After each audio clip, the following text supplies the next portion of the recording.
요즘 교회에서 밥을 짓고 있는 밥집사 여운태입니다.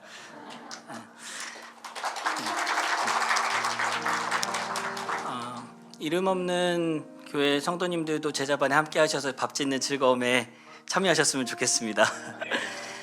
저는 2022년 6월 12일에 왔습니다.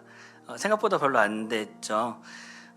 제가 나중에 안 사실이지만 얼마 안 된 사실이지만 제가 왔을 때 봉사하고 계셨고 오래된 개척 멤버 같았던 분들도 한 달 전주에 오셨던 분들이 너무 많았습니다. 요즘도 그런 것 같습니다. 여기 오신 분들이 대부분 새신자 같으시겠고 이미 오신 분들이 너무 많은 것처럼 보이시겠지만 대부분 전주에 오셨거나 한 달 전에 오신 분들인 것 같습니다. 제가 교회를 등록하면서 목사님께 했던 첫 번째 질문은 이 시대 교회의 존재 이유를 모르겠습니다 라는 거였어요. 지금 돌아보면 이게 무슨 아무 말인가 라는 생각이 드는데 3년여의 시간 동안 자의반 타의반으로 교회를 떠나 있었던 저에게 교회의 본질에 대한 깊은 회의감이 있었습니다. 오랜 기간 이름 없는 교회 예배를 눈팅하고 있다가 찾아오게 됐습니다. 교회 생활을 좀 아시는 분들은 대충 새신자반, 성장반, 제자반 하면 머릿속에 떠오르는 이미지가 있을 겁니다. 또 강권해서 참여하기도 할 것입니다. 저는 새신자반을 2번 했습니다. 한 번은 결석을 해서 다시 해야겠다라고 생각이 돼서 처음부터 다시 했고, 성장반, 제자반을 했습니다. 다시 하는 새신자반은 좀 새로웠습니다. 성장반까지 하고 나니까 너무 좋았습니다. 그리고 사람들도 이제 눈에 들어오기 시작하고 아는 분들도 조금씩 생기고 교회가 이제 낯설지 않게 됐습니다. 이때가 고비였던 것 같습니다. 제자반 모집 공고가 나왔을 때 성장반보다 더 험난하겠지, 공부 엄청 많이 시키겠지, 제자니까 엄청 힘들겠지라는 생각들이 들었습니다. 한편으로는 이만하면 됐지라는 생각도 들었습니다. 그래서 마음을 단디 먹고 제자반을 신청했습니다. 제자반 13주를 마치고 간증으로 또 소감으로 이 제자반이 어떤 곳인가를 설명을 드리고 싶다면 요한복음 21장 9절에 있는 말씀으로 설명할 수 있을 것 같아요. 읽어드릴게요. 육지에 올라와 보니 숯불이 있는 구이에 생선도 놓였고 떡도 놓였더라. 부활하신 예수님이 제자들을 맞이하는 장면입니다. 제자반은 공부를 많이 하는 곳이 아니라 좀 다른 이 요한복음 21장의 모습 같습니다.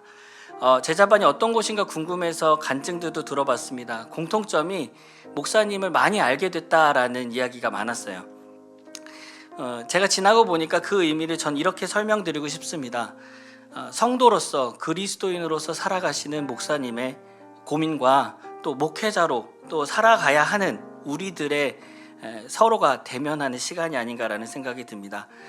성장반에서 제자반을 고민하시는 분께 저는 이렇게 말씀드리고 싶습니다.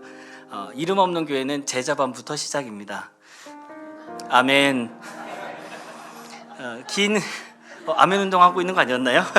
네. 긴 신앙의 여정에서 새신자반과 성장반이 비행기의 탑승 수속이라면 제자반은 탑승해서 자리에 앉는 거라고 생각이 듭니다. 그 제자가 되어서 하늘을 날아가는 시간이 될 것 같습니다. 이후에 교리반도 하고 여러 가지 사역들의 여정들로 진행하겠지만 또 하다 보면 조금 지치고 길을 잃을 수 있을 것 같아요. 근데 저는 마음이 안심이 됩니다. 다시 제자반을 하면 됩니다. 제자반 20기, 30기에 오면 아마 요한복음 21장에 있는 것처럼 숯불이 있는 구이에 생선도 있고 떡도 있을 거라고 생각이 듭니다. 저도 새신자반 2번을 했지만 우리 교회에는 재수강을 하시는 분들이 많이 있습니다.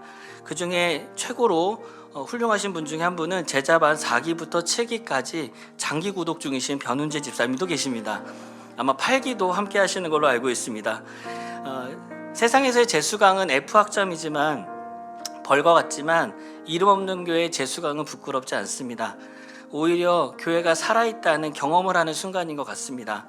하나님의 말씀이 살아서 좌우의 날성검 같다고 하는 것처럼 어제 들었던 말씀과 오늘 들은 말씀이 다시 또 달라지는 것 같은 이름 없는 교회의 제자 훈련은 살아있습니다. 제가 들었던 7기의 제자훈련과 8기는 또 다를 것입니다. 또 제가 수료한 새신자 기본기율 27기와 30기는 또 다를 것입니다. 오늘 있는 성장반의 세계관 강의에 재수강 하시는 분들도 많이 있습니다. 저도 또 들을 생각입니다. 재수강과 다시 듣는 것이 자연스러운 것이 이름 없는 교회의 제자훈련이 살아있다는 증거가 아닐까 생각이 듭니다. 교회 예배를 마치고 주차장에 와 있는데 목사님의 차가 지나가면서 저한테 창문을 이렇게 내리시고 저한테 인사를 해주셨어요. 집사님 수고하셨어요. 조심히 가세요라고 큰 소리로 인사해 주셨는데 이 인사가 제가 처음 교회에 와서 목사님한테 드렸던 질문, 교회의 존재 이유를 모르겠다는 것에 답이 되었습니다. 얼마나 많은 차가운 목사님들과 권위적인 목사님들과 다른 모습이었습니다. 저는 이제까지 살아있는 교회를 만나지 못했던 것이었습니다. 제가 생각하는 살아있는 교회는 목회자가 성도 같고 성도가 목회자 같은 교회입니다. 전 유명한 광고 카피로 간증을 마무리하겠습니다. 이름 없는 교회 어디까지 가봤니? 감사합니다.